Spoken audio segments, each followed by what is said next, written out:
The locals told me never to hike after dark. I found out why. I want to start by saying I'm not someone who scares easily. I grew up camping. I've hiked trails all over the country, and I've always believed the woods are one of the safest places a person can be. That belief died about 8 months ago, and I've been debating whether to share this story ever since.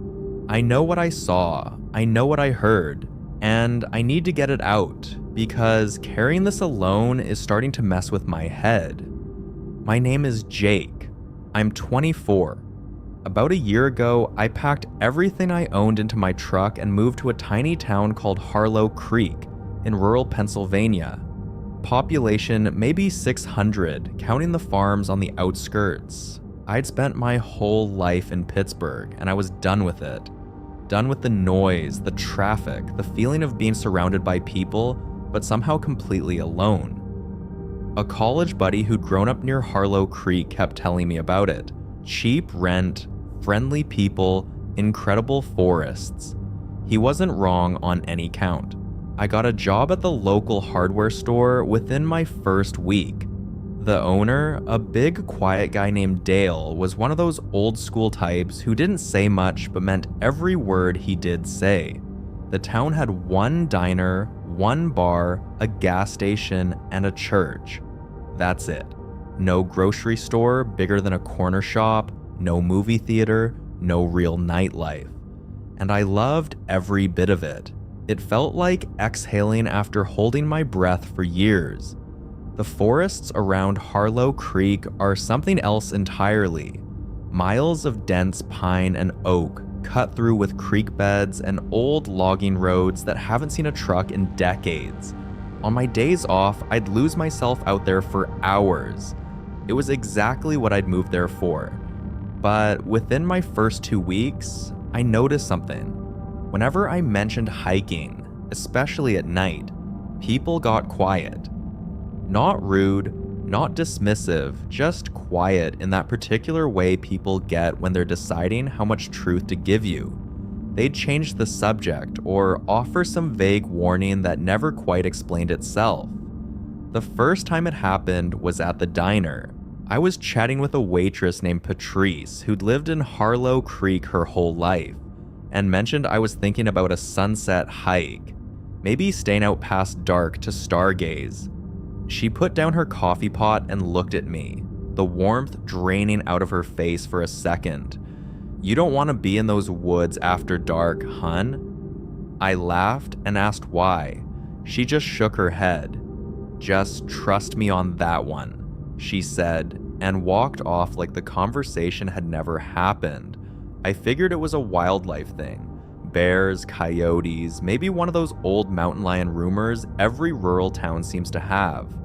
Normal concerns for rural Pennsylvania, I told myself. Then it happened again at the hardware store. I was talking to Dale about an old logging path that wound up toward the ridge on the east side of town.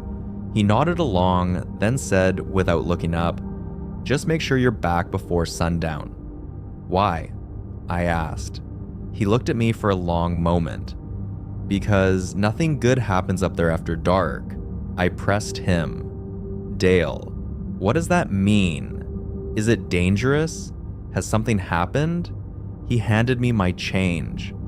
"Don't be out there after dark, Jake. That's all I'm going to say." Over the next few weeks, I heard some version of that warning from at least 5 different people. Always calm, always serious, never with a clear explanation. It started to feel less like casual advice and more like something the whole town had quietly agreed on long before I arrived. A rule everyone knew the shape of, but nobody wanted to spell out for the newcomer. I'm 24.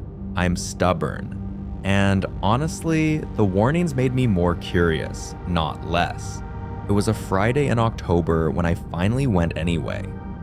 I finished my shift around 4, 8, and laced up my boots while the light outside was already going gold and low. Sunset was due around 6:30. My plan, hike up to the ridge, watch the sunset, then head back down in the dark with my headlamp. I'd done night hikes before. I wasn't worried. If anything, I felt a little smug about finally proving the town's warnings were just small town superstition. The first hour was beautiful. The trees were at peak fall color, the late light slanting through the leaves like the forest was lit from inside. I felt completely at ease. I reached the ridge just as the sun started to dip. I sat on a flat rock and watched it go. Orange, then bruised purple, then a blue so dark it was almost black. The stars coming out one by one, more of them than I'd ever seen back home. I stayed longer than I'd planned. It was too perfect to cut short. By the time I started back down, it was fully dark. My headlamp cut a narrow beam through the trees, and the forest had gone completely quiet. Not the normal hush of woods at night, but emptier than that, like everything living out there had agreed all at once to stop making noise. I told myself it was nothing. Animals go quiet when a person moves through. Normal. But then I heard it. Footsteps. Somewhere behind me, off the trail, in the dark between the trees. A slow, deliberate crunch of leaves.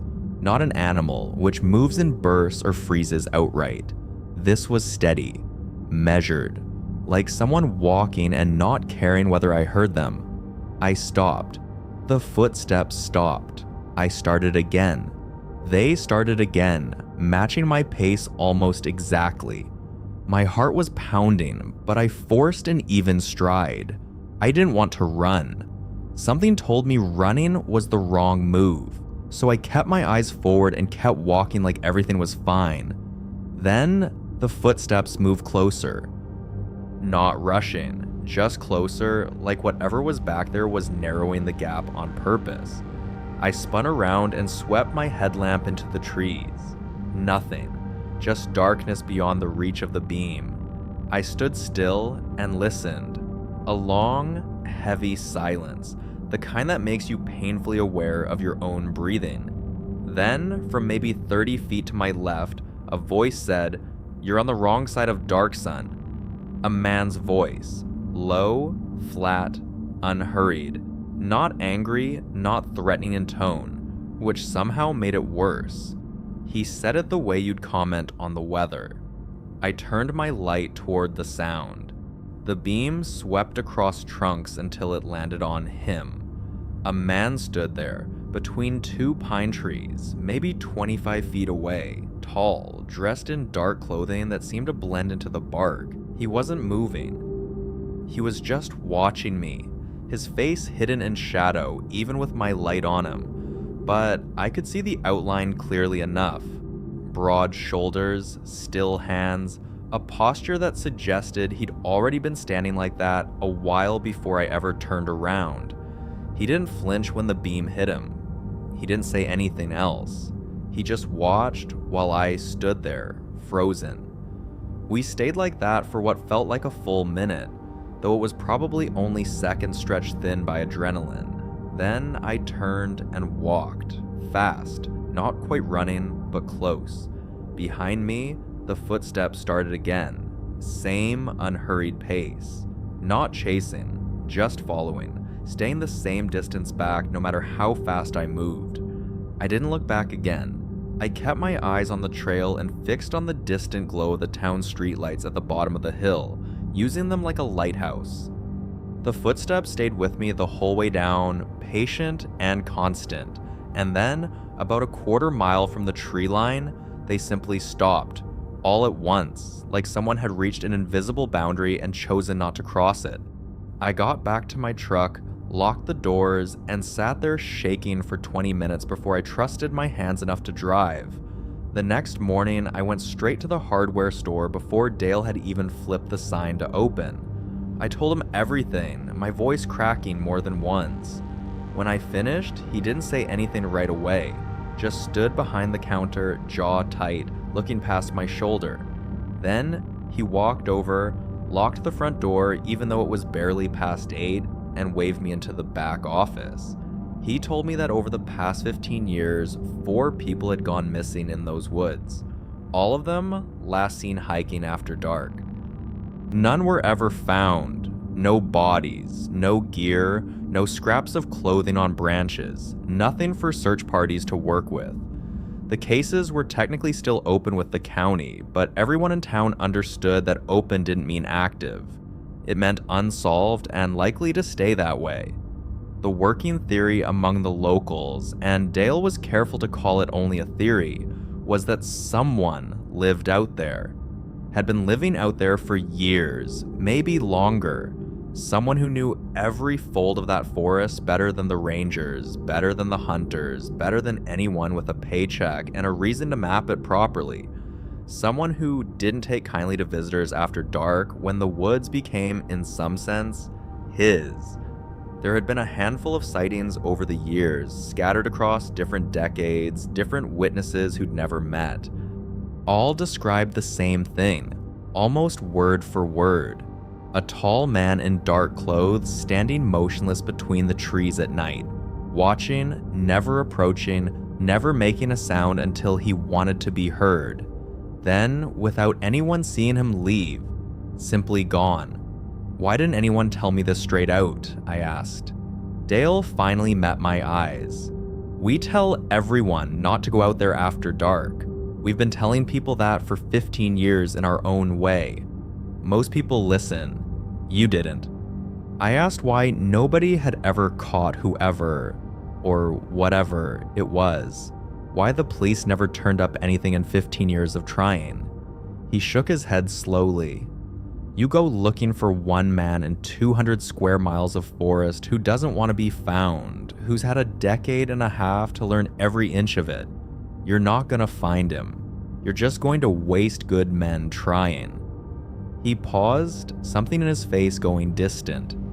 And the ones who tried hardest. He didn't finish the sentence. He didn't have to. I sat there a long time afterward, turning it over. I thought about the man standing between those trees, utterly still, like he had nowhere else to be. The calm, almost gentle way he'd spoken. More warning than threat. How he hadn't chased me, hadn't closed the gap once I started moving away, just followed at a fixed, patient distance until I crossed some line only he could see. It was like he'd been herding me out, making sure I left, rather than making sure I suffered. Or something else entirely, something I don't have the framework to understand yet. I still live in Harlow Creek. I still hike those trails because I refuse to let 8 months of fear take something away from me that I love. But I'm back before sundown now, every single time, no exceptions. I've thought about that man more than I'd like to admit. Who he could be, how long he's been out there, what exactly he's done in 15 years of being a rumor instead of a name. Whether the 4 missing people have anything to do with him, or whether the woods are simply unforgiving and he's just one more strange thing living inside them. Whether the reason he let me walk away unharmed was patience, or some private code, or a strategy I can't see the shape of. I keep coming back to the way he said it. You're on the wrong side of dark, son. Not phrased like a threat, phrased like a rule. Recited the way you'd recite something you'd said 100 times before to 100 other people who never came back to tell anyone about it. I still don't know what he is. I don't know if he's dangerous the way a predator's dangerous, or broken in some way I can't name, or something that doesn't fit neatly into either category. I don't know if I got lucky that night or if he simply chose, for whatever reason, to let me go. What I do know is this. When the people of Harlow Creek tell you not to be in those woods after dark, they mean it completely, and they have good reason to. I should have asked harder questions before I ever laced up my boots that Friday. Instead, I had to find out the hard way, alone, with a headlamp and a man's voice coming out of the dark, telling me I was somewhere I had no business being once the sun went down. Don't make the mistake I made. If you're ever in a small town and the locals go quiet when you mention hiking at night, listen to that quiet. It's not superstition. It's the closest thing to a warning label that place has left, because whatever is out there in the dark between those trees already knows that forest better than you ever will in a single lifetime of visits. And it's been there a very, very long time. Long enough that the town stopped asking questions and started just telling people to be home before dark and hoping that would be enough.